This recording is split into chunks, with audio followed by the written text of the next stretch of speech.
আসসালামু আলাইকুম everyone, let's make ilish pulao together. এটা এত লোভনীয় একটা খাবার যে দেখেই মুখে জল চলে আসে। দেখেন কি মজাদার একটা খাবার। এটা আমি খুবই সহজ উপায়ে আমার বাসায় তৈরি করে থাকি এবং খুবই মজা হয়, আপনাদের সাথে শেয়ার করব। তো ফার্স্টে একটা বাটিতে আমি কিছুটা টক দই নিয়েছি, দেন দিয়ে দিলাম পেঁয়াজ বাটা। এখানে পেঁয়াজ বাটাটাই দিতে হবে, তাহলে খুব ভালো একটা ফ্লেভার আসে। দেন দিয়ে দিলাম আদা রসুন বাটা, সাথে দিয়ে দিলাম ধনিয়ার গুঁড়া অ্যান্ড কিছুটা জিরার গুঁড়া। খুব সামান্য পরিমাণে এখানে আমি জিরার গুঁড়া অ্যাড করেছি। বেশি জিরার গুঁড়াই অ্যাড করলে কিন্তু ইলিশ মাছের ঘ্রাণটা চলে যাবে। দেন দিয়ে দিলাম আমি 2 চা চামচ মরিচের গুঁড়া। এখানে আমি একটু ঝাল বেশি দিয়েছি, আপনারা চাইলে একটু কম দিতে পারেন। অ্যান্ড পরিমাণ মতো লবণ দিয়ে আমি এটাকে খুব ভালো করে মিক্সড করে নিলাম, যাতে কোনো দইয়ের লাম্পস না থাকে। খুব ভালো করে মিক্স করে নিতে হবে। অ্যান্ড এইখানে আমি আপনাদেরকে এর আগেও বলেছি, সবসময় বলি, এবং বড় বড় শেফ যারা আছে, যারা রান্না করে, তারা সবসময় বলে যে খুব ভালো করে মশলাটা মিক্স করতে হবে, তাহলে না টেস্ট বাড়ে। দেন আমি সুন্দর করে ইলিশ মাছগুলোকে দিয়ে দিলাম। এই ইলিশ মাছগুলোকে আমি সুন্দর করে ধুয়ে কেটে পরিষ্কার করে নিয়েছি। সো এগুলোকে এখন আমি সুন্দর করে বিছিয়ে দিয়ে দিলাম। এই ইলিশ পোলাওটা একবার যে ট্রাই করেছেন সে জানেন যে এটা কত মজার হয়, এবং আমি আপনাদেরকে বলবো যারা ট্রাই করেননি এখনও অবশ্যই ট্রাই করবেন, কারণ এখন বর্ষার সিজন, বাংলাদেশে ইলিশ মাছ পাওয়া যায়। সো আপনারা ট্রাই করতেই পারেন আই গেস। অ্যান্ড এগুলোকে আমি খুব সুন্দর করে এখন মশলার সাথে ভালো করে ম্যারিনেট করে দিচ্ছি। তো ভালো করে ম্যারিনেট হয়ে গেলে আমি এটাকে 30 মিনিটের জন্য রেখে দিব, কারণ 30 মিনিটের জন্য রেখে দিলে এটার ভিতরে সব মশলাগুলো ঢুকবে অ্যান্ড অনেক ফ্লেভারফুল হবে। তো এর জন্য আমি এটাকে 30 মিনিটের জন্য রেখে দেবো। তো 30 মিনিট পর আবার ব্যাক করছি। তো আমি একটা হাঁড়িতে কিছুটা পেঁয়াজ কুচি দিয়ে দিলাম। এখানে আমি অল্প পেঁয়াজ কুচি দিয়েছি, বিকজ আমি অলরেডি পেঁয়াজ বাটা দিয়ে দিয়েছি ইলিশে, এই জন্য এটাকে খুব কম পেঁয়াজ দিলাম। তো দিয়ে একটু ভালো করে নেড়ে নিলাম পেঁয়াজের কাঁচা গন্ধটা চলে যাওয়া পর্যন্ত, কারণ পেঁয়াজের যদি একটা কাঁচা স্মেল থেকে যায় তাহলে কিন্তু খাবারটা খেতে ওরকম মজা লাগে না।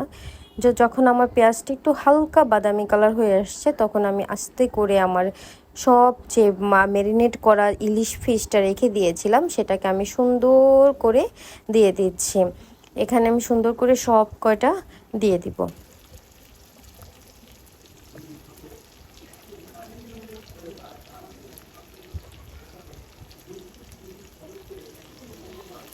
এখানে মশলা সহই দিতে হবে, কারণ মশলাটা রান্না করতে হবে, তাহলে পোলাওর ভিতরে সুন্দর ঘ্রাণ আসবে।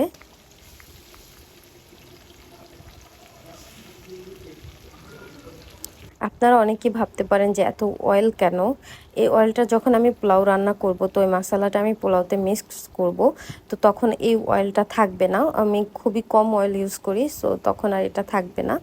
যে আপনারা আস্তে আস্তে দেখতে থাকবেন, সো তখন বুঝতে পারবেন ভিডিওটা।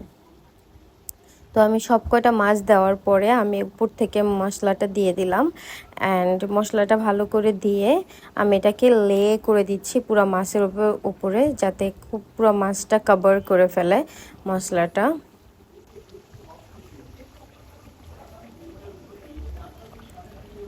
আমার মাছ এবং মশলা দেওয়া হয়ে গেছে। এখন আমি একটা কাজ করব, সেটা হচ্ছে খুব সুন্দর করে এটাকে কিছুক্ষণের জন্য রান্না করব। কিছুক্ষণ পরেই দেখবেন একটু অল্প করে পানি উঠে এসেছে, এটা মাছের পানি। তো এই পর্যায়ে আমি করব কি, পুরো মাছটাকে একটু উল্টে পাল্টে দিব, তাহলে হবে কি মাছটা খুব ভালো করে প্রপার ওয়েতে সিদ্ধ হয়ে যাবে। তো এখানে খুব সাবধানে এটা করতে হবে, কারণ এই পর্যায়ে মাছ খুবই সফট থাকে। সো আপনি যদি বেশি প্রেস করতে যান তাহলে মাছগুলো ভেঙে যাবে। সো এই পর্যায়ে খুব সফটলি এগুলো করতে হবে। তো আমার সম্পূর্ণ মাছটা উঠানো হয়ে গিয়েছে। দেন আমি হচ্ছে এটাকে কিছুক্ষণের জন্য রান্না করে নিলাম ইলিশ মাছটা সেদ্ধ হওয়ার জন্য। আর আমরা সবাই জানি ইলিশ মাছ একটু ভাপ দিলেই সিদ্ধ হয়ে যায়। তো এই পর্যায়ে আমি জাস্ট একটু নাড়িয়ে দিলাম, বিকজ বারবার দেওয়া যাবে না। আর এখন দেখেন আমার মাছটা কত সুন্দর রান্না হয়েছে, আর রান্নাঘরে এত স্মেল, এত সুন্দর একটা স্মেল আসতেছে, যা বলে বোঝানোর মতো না। তো আমি এখন মাছগুলোকে তুলে নিলাম একটা প্লেটে, ছড়ানো একটা প্লেটে। তো এক এক করে আমি সব মাছগুলো তুলে নিব।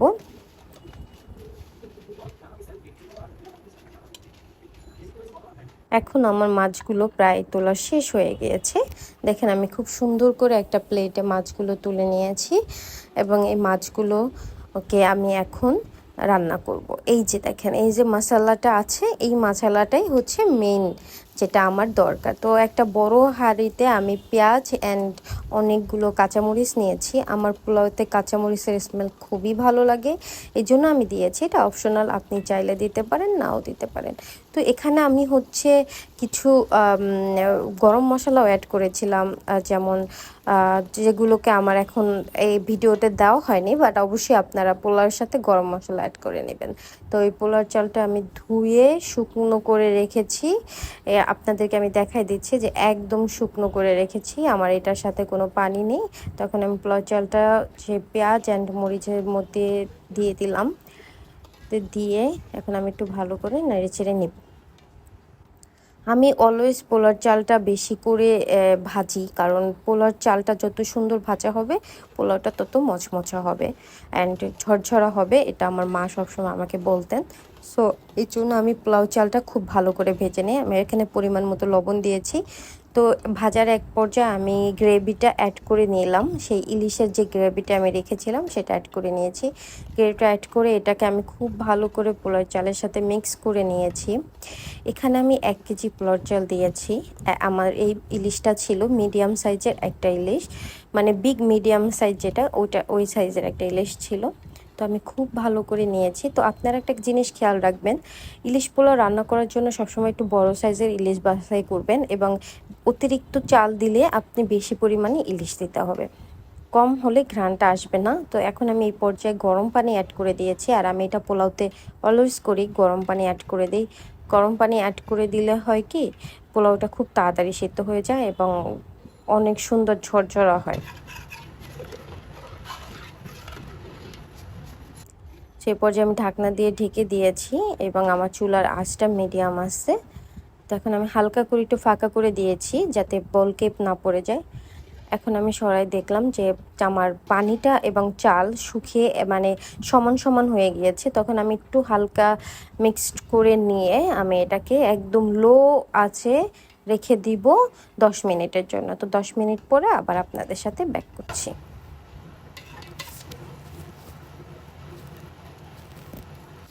10 মিনিট হয়ে গিয়েছে, আমি এটাকে একটু সরাই দেখব। অলমোস্ট আমার চাল ফুটে গেছে এবং আমার ভাতটাও রান্না হয়ে গেছে। তো আমি এটাকে এখন ভালো করে উল্টে দিব। উল্টে দিলে হয় কি, উপরের চালগুলো নিচে চলে যাবে এবং যেগুলো সিদ্ধ হয়নি সেগুলো এখন সিদ্ধ হয়ে যাবে।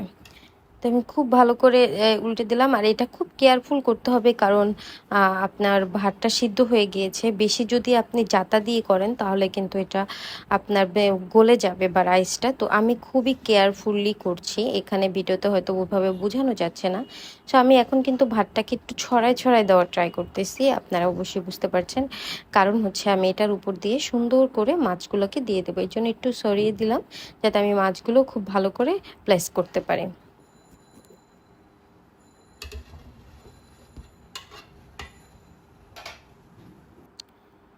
তো এখন আমি মাছগুলোকে খুব সুন্দর করে দিয়ে দিব উপর দিয়ে।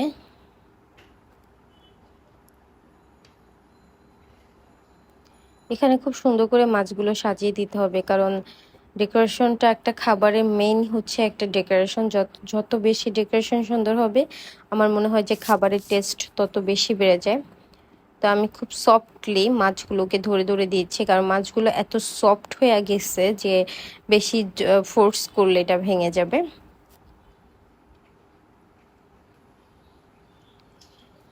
আমার মাছগুলো অলমোস্ট দেওয়া শেষ হয়ে গিয়েছে।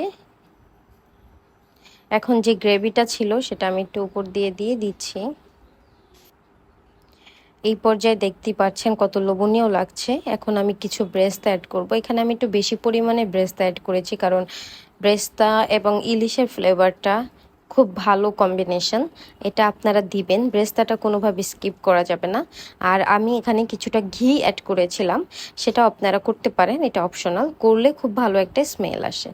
ওয়াও, দেখতেই পাচ্ছেন কি মজাদার। এখন আমি এটাকে আবার 10 মিনিটের জন্য দমে রেখে দিলাম। 10 মিনিট পরে দেখতেই পাচ্ছেন, ওয়াও, এত সুন্দর একটা স্মেল বের হইছে এবং রান্নাঘরে সবাই, বাসার সবাই বলতেছিল যে এত মজার একটা স্মেল বের হইছে। তো আমি একটু হালকা করে 2-3টা মাছ উল্টে দিব। সো আমি এটাকে প্রথমে চেয়েছিলাম উল্টে দিব, পরের দিন দেখলাম যে না, উল্টানো ছাড়াই এটা খুব সুন্দর লাগতেছে। দেন আমি আর পরে কোনো মাছ উল্টাইনি। তো আপনাদের কেমন লাগছে আমার এই ইলিশ পোলাওয়ের ভিডিওটা? অবশ্য আমি চেষ্টা করেছিলাম আপনাদেরকে ডিটেলসে সুন্দর করে বলে দেওয়ার জন্য যে আমি কী কী এখানে অ্যাড করেছি, কী কী দিইনি, কী কী দিয়েছি। তো আশা করি আপনাদের খুবই ভালো লেগেছে। আপনারা অবশ্যই বাসায় ট্রাই করবেন। এটা 10 আউট অফ 10। এটা খুবই মজার একটা খাবার। যে যে খেয়েছে শেষে আমি বলবো যে আবার তারা ট্রাই করেছে। Thank you very much. Thank you আমার ভিডিওটা দেখার জন্য। অবশ্যই লাইক, কমেন্ট, সাবস্ক্রাইব করে আমার পাশে থাকবেন এরকম সুন্দর সুন্দর ভিডিও পাওয়ার জন্য। এবং আপনারা নেক্সটে কোন কিসের উপরে ভিডিও দেখতে চান সেটা অবশ্যই জানাবেন। আমি চেষ্টা করব বানিয়ে আপনাদের কাছে রিপ্রেজেন্ট করার জন্য সহজ উপায়। আল্লাহ হাফেজ।